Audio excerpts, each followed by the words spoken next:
Donald Trump's tweet framing China as a perpetrator of the COVID-19 outburst has inevitably enabled the anti-Asian hate several American people have internalized since the 1800s. A few weeks after Trump tweeted about China virus, a lot of anti-Asian hate crimes in the US spiked in percentage. Asian American people are the target of anti-Asian hate crime regardless of their specific race. It didn't matter if China was initially the one blamed for COVID-19. The way Asian Americans are viewed as a monolith also contributes to the anti-Asian hate crime regardless of their descents. Anti-Asian hate crime has affected not only Chinese American people but also Korean Americans, Japanese Americans, and other races coming from Asia.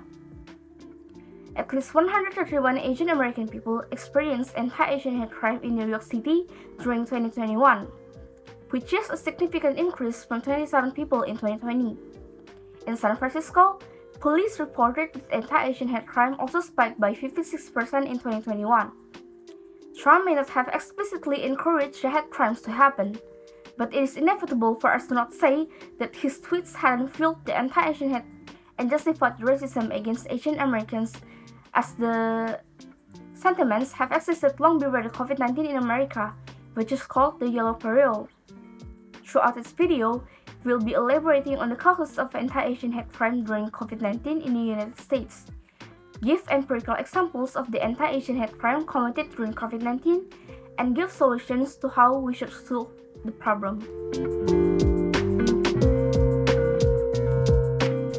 Yellow peril, also known as the yellow terror and yellow specter, holds a meaning as a racial color metaphor that depicts the people coming from East and Southeast Asia as a danger to the Western.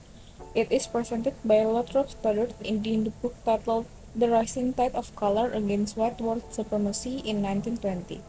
Yellow peril is a form of xenophobia and racism. The yellow terror itself is described as the fear of the Oriental, non-white other, and a racialist. The history of yellow peril comes in the late 19th century.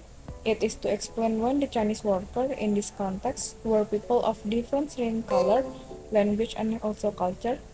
These workers are intended to legally immigrate to Australia, Canada, United States, and New Zealand.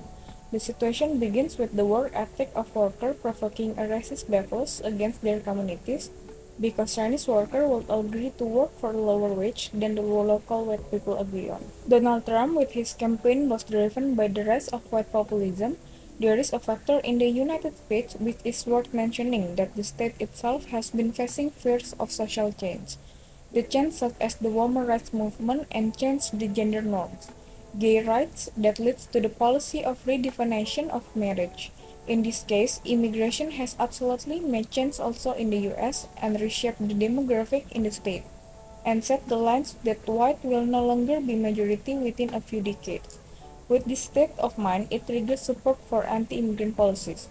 The case of Donald Trump that in his campaign promised to build a wall along the border with Mexico and to begin mass deportation of undocumented immigrants. Donald Trump also placed the card of security, which is in this context is a widespread of fear. To be noted, for the past 2 decades, most Americans have believed that the crime rate is rising, even though crime rates have fallen dramatically during the period of time. As Trump declared in his campaign that was a false information that America's homicide rate was at the highest level in 45 years, and argued Muslim immigration needed to be held in order to prevent terrorist attacks. Trump, in his last card, played a collapse of white identity as his advantage, which the majority of groups need to admit enjoy the privilege of being considered as us rather than them in culture and political position. The most root reason for it was the lack of opportunities for achievement with base identity and privilege, that it is not used to be like that anymore. It feels like a painful loss, which Trump played with the loss and made a new kind of populism, the rich of who are now less powerful and less privileged than they used to be.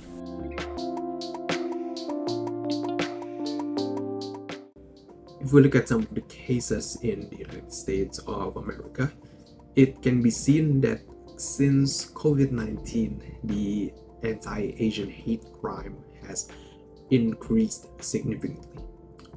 Many news websites or media reported several cases of racism and violence against Asian people. A survey conducted by KFF or Kaiser Family Foundation on their website news about Asian patients at 4 public health institutions, it is indicated that 33% of them had reported an increase in racial racism after the COVID-19 outbreak started. 80% of the respondents, who were obviously non-US citizens, described a range of unpleasant experiences, such as having bad treatment at public places, being turned down for jobs or housing, and being verbally or physically abused.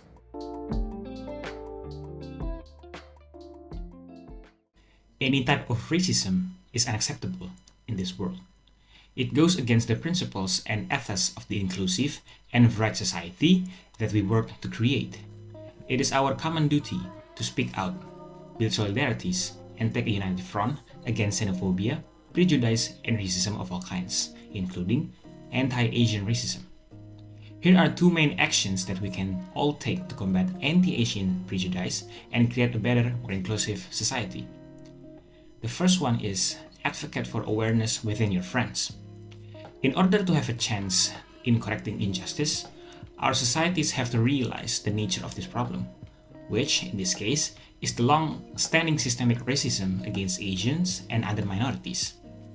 We can also have a long-lasting effect on society by engaging in what we call as coalition building, which entails educating the public and inspiring group initiative to combat prejudice. This is when social movements such as Stop Asian Hate movement becomes very important, because they can unite people from across age groups, geographical boundaries, cultural differences to be united against racism. The second one is empower individuals to take action. Speak out if you witness a hate crime or incident. The bystander effect happens when spectators choose to do nothing in the face of persistent mistreatment. The fundamental cause is the perception that responsibility has been distributed unevenly, leading you to believe that someone more qualified should step in, and this increases the likelihood that the conflict will continue. On the other hand, if you act right away, others will probably support you, since you will break the quiet and set an example for others to follow. Trump's framing of China regarding COVID-19 pandemic outbreaks in the US has brought into larger percentage followed the Asian hate tweet in his social media. However, the US racial hate crimes, especially towards Asia, has already happened since a long time ago that called Yellow Peril, which is known as racial meaning of East and Southeast Asia people that is Oriental and non-white skin color. Trump has driven his campaign with the collapse of white populism and regarding migration policies that has begun to be a powerful card. Anti-Asian hate crimes are still remaining, especially during the pandemic. The impact has shown which gains people attention and more likely has worried Asian migrants in the US. People also need to get advocacy for awareness of Asian hate crimes, such as Stop Asian Hate movement and also individual empowerment, which means encourage people when there is inequality in work or speak up whenever hate crimes happen around us. Thus, it doesn't only gain support from people, but it eventually has support and tied up the line of racial Asian hate conflict.